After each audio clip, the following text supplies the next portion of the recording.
saboda cin fuska sai kin baro kofar ɗakin ki zaki zo nan tukunna saboda cin fuska abin naku iskanci. Yaushe kika zo gidan?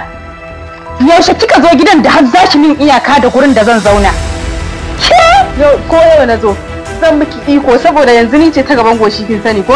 Ɗanki wallahi ni ce nan ta gaban goshi sai abin da na ce wa mai gida dole kuma abin da nake so shi za a yi. Abin da kike so shi za a yi? Kwarai kuwa zance na. To bari mai gidan ya da in na buge a bar. Ji nake in na buge iya gurin na ga da abin da za a yi tun. Shi ne ma. Ba shi ne bukatar ta ba. Bukatar ta na ci arziki na tafi na bar shi.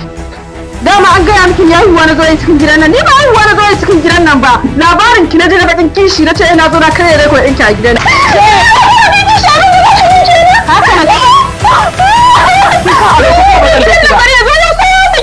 Aikin banza. Wallahi sai ya sake ki. Abin da sai abin da na fara shi kanshi sai yayin da na rashi.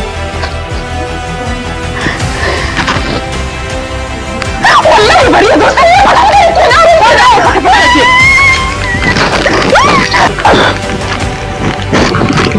Da mana. Kai me haka? Yawa, a gidan nan kuna masifa. Kun a gidan nan. Wallahi ya ba ta ƙara kwana a gidan nan ba sakin ta zaka yi. Me ya faru?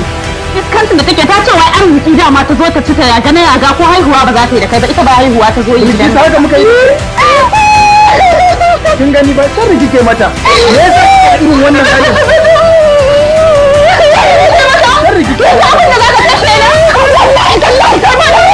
Hannu za a tsaya a yi raina min hankali. Ba za ku daina ba? Ba za ku daina ba? Wai gaba ɗaya. Wai gaba ɗaya me kuke yi wani? Cin dukiyar ka fata. Gaba ɗaya me kuke haka ko kai muka yi da ke? Wallahi ba haka muka yi ba kawai shari ne. Ba na son shari. Shuwa ba na son shari. Kana fala kanka na aure ka.